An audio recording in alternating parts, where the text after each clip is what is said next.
नमस्कार दोस्तों, स्वागत है आपका फ्री स्टडी में। और दोस्तों, आज हम जो चर्चा करेंगे वो है जिन्ना की 14 सूत्रीय मांग के बारे में। ये नेहरू रिपोर्ट जब आई तो उसके बाद जिन्ना की 14 सूत्रीय मांग उसके बाद लागू की गई, लाया गया एक तरीके से। नेहरू रिपोर्ट आई तो उसके बाद मोहम्मद अली जिन्ना ने भी एक तरीके से 14 सूत्रीय मांग रखी कि हमें ये 14 मांग दे दो संविधान के मसौदे के तौर पे, कि ये चीज़ें हमें भी चाहिए इस तरीके से। तो सबसे पहले आप इसकी पृष्ठभूमि पर फिर से ध्यान देते हैं कि कैसे इसका मांग का ऐसा क्या हुआ कि मोहम्मद अली जिन्ना ने भी इसकी मांग। तो यहाँ पर दोस्तों, नेहरू रिपोर्ट जब आई तो इसे राष्ट्रवादी मुसलमान जो उतने भी थे उन्होंने स्वीकार कर लिया कि हाँ ठीक है, नेहरू रिपोर्ट की जो मांग है वो ठीक है।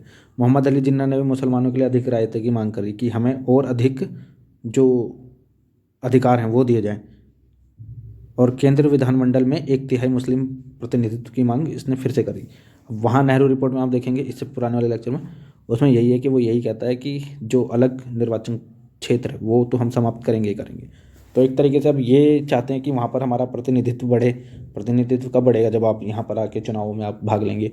और वहाँ पर उस चीज़ को खारिज कर रहा है मुस्लिम लीग, ये से कह रही है कि हमें और प्रतिनिधित्व दो, यानी हमारा जो नेता हैं वो ज़्यादा से ज़्यादा उस असेंबली में पहुंच जाएं। तो इसे कांग्रेस ने अस्वीकार कर दिया। अब अस्वीकार करने के बाद मोहम्मद अली जिन्ना ने अपना गुट को चेंज कर लिया।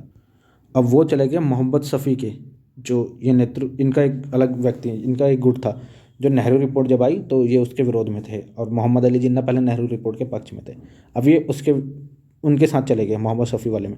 और वहाँ जाके इन्होंने फिर नेहरू रिपोर्ट का अब बॉयकॉट करने लग गए। और इसके बाद फिर जिन्ना ने 14 सूत्रीय मांग की सूची तैयार की, जिसमें उन्होंने बताया कि ये सबसे मिनिमम मांगे हैं जो हम आपको दिखा रहे हैं इसके अंदर, और इसे पूरी कीजिए।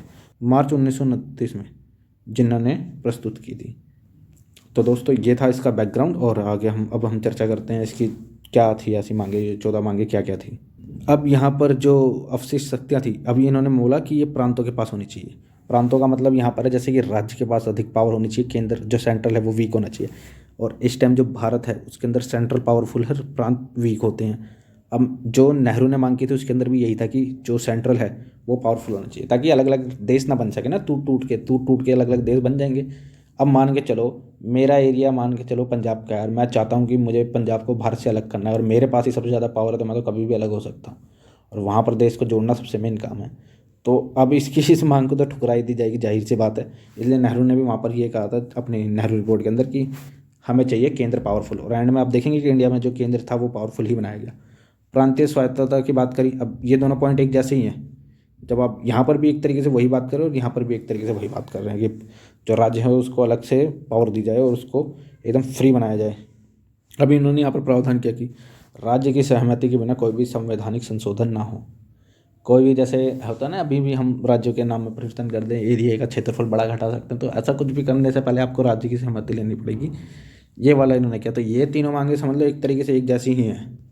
अब यहाँ अगली जो इनकी मांग है वो यही है कि जो सभी मुसलमानों को एक तरीके से अल्पसंख्यक जो भी हैं किसी भी प्रांत में मुस्लिम बहुमत को अल्पसंख्यक या समानता में कम किए बिना सभी विधायिकाओं और निर्वाचित निकायों में पर्याप्त मुस्लिम प्रतिनिधित्व होना चाहिए। यानी जितने भी विधायक है उसके अंदर सीधा बराबर बराबर। और यहाँ पर देखो, यहाँ भेदभाव वाली स्थिति अब बन रही है। अब मान के चलो कि हिंदू पॉपुलेशन अगर 60% है, मुस्लिम 40% है, तो ये कह रहे हैं कि 50-50 का रेशो रखो। तो ऐसे कैसे हो सकता है यार? ये अब आप हैं 4 और हमें 10, फिर भी आप कह रहे हैं कि 5 हमारे व्यक्ति जाने चाहिए, 5 हमारे व्यक्ति जाने चाहिए। तो ये एक तरीके से अन्याय वाला है। तो ये बड़ा दुविधा का विषय होता है जो आपको हमेशा ही देखने को मिलेगा। अब इन्होंने कहा सेवा, जैसे कि नौकरियां हो गई और जो स्वशासी निकाय हो गए हैं जैसे पंचायत वाला सिस्टम, उसके अंदर उन्होंने कहा कि मुस्लिमों का प्रतिनिधित्व है वो बराबर होना चाहिए, एक तरीके से हिंदू से कम नहीं होना चाहिए, किसी भी तरीके से बराबर होना चाहिए। अब बराबरी की मांग के लिए सारी भसड़ इसी चीज़ की है यहाँ पर पूरी की पूरी। अब केंद्रीय विधानमंडल में मुसलमानों को 1/3 प्रतिनिधित्व दिया जाए। अब यहाँ पर इन्होंने फिर से रिजर्व की बात कर ली। अब केंद्र एवं राज्य विधानमंडल में 1/3 मुस्लिम सदस्य होना चाहिए। यहाँ पर फिर से वही बात इनकी दोहराई जा रही है। विधानमंडलों में भी नहीं चाहिए और केंद्र और राज्य के विधानमंडल में भी 1/3 चाहिए।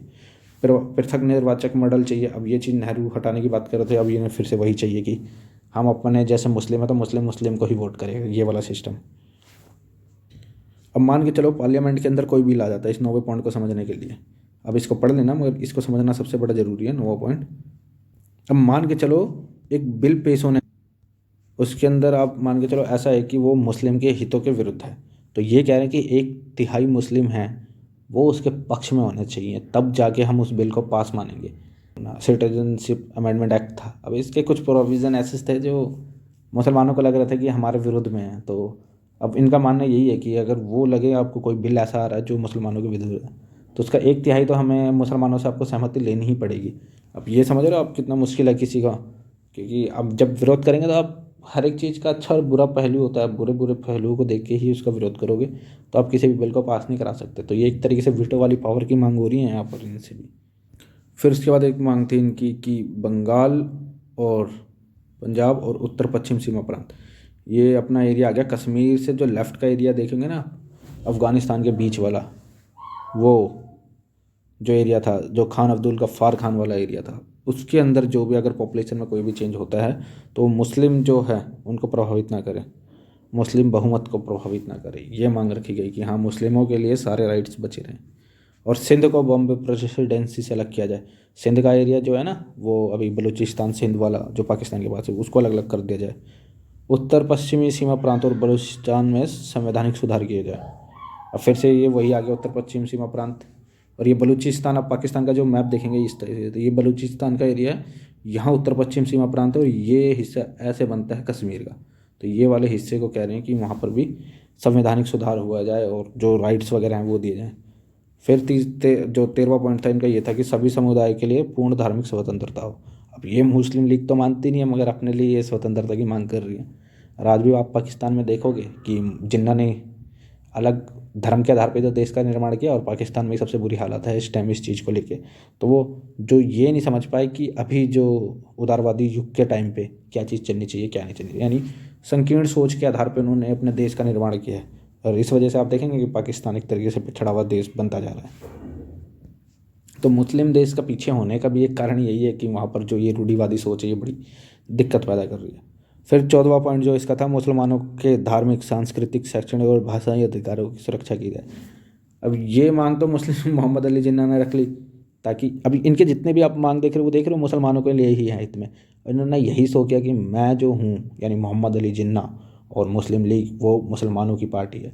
यही करके तो इन्होंने कांग्रेस से हमेशा विरोध किया कि हम मुसलमानों के हित के लिए सोचते हैं, और जो कांग्रेस है वो हिंदू के हित के लिए सोचती है। यही करके इन्होंने बंटवारा किया, और बंटवारे की सारी पृष्ठभूमि इसी आधार पे होगी कि मैं हूँ तो मैं मुसलमानों का एक तरीके से हितों का समर्थक हूँ, मैं मुसलमानों की रक्षा कर रहा हूँ, मैं मुसलमानों की मांगों की, मुसलमानों की अधिकारों की रक्षा कर रहा हूँ।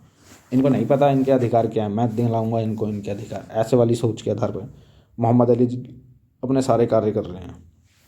और इसी आधार पर ये देखना देश का बंटवारा भी करा देंगे कि मैं हूँ तो मेरे मेरे इससे नक्शे कदम पर चलोगे तो आपका उद्धार होगा। और आप देखेंगे कि पाकिस्तान को पूरा डुबा के छोड़ दिया इन्होंने, मोहम्मद अली जिन्ना ने।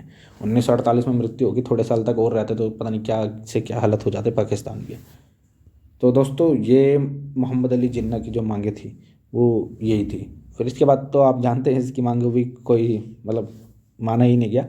1940 में फिर ये कोशिश करेंगे उस चीज़ों को बदलें और पाकिस्तान की एकदम खुले तौर पर डिमांड करेंगे। 46 में डायरेक्ट एक्शन डे करेंगे 16 अगस्त के दिन। फिर उसके बाद ये 47 में इनको पाकिस्तान से एक अलग देश बनेगा, पाकिस्तान मिलके मिला हुआ मिलेगा, मतलब बन के क्या मिलेगा, बाहर से ही काट के एक पाकिस्तान इनको दिया जाएगा। तो इस आधार पर ये पाकिस्तान की नींव रखेंगे, और पाकिस्तान एक पिछड़ती हुई कंट्री का समझ लो बंटाधार करवा देते हैं ये बुरी तरीके से लाके।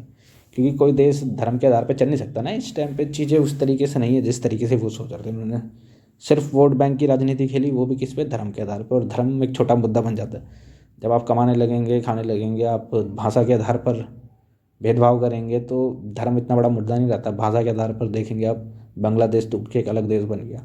फिर आप श्रीलंका के अंदर जो देखेंगे कि LTT ग्रुप आया, तो वो क्या था, वो धर्म इतनी बड़ी चीज़ नहीं थी, उससे ज़्यादा बड़ी चीज़ भाषा हो जाती है कई बार। तो ये चीज़ मोहम्मद अली जिन्ना नहीं समझ पाए, और जो है राष्ट्रीय का जो सिद्धांत इन्होंने रखा धर्म के आधार पे, वो एक तरीके से फेल्ड साबित हुआ। तो दोस्तों, यहीं पर ही मैं इस वीडियो को समाप्त करता हूँ। आशा करता हूँ आपको ये वीडियो पसंद आई होगी। धन्यवाद।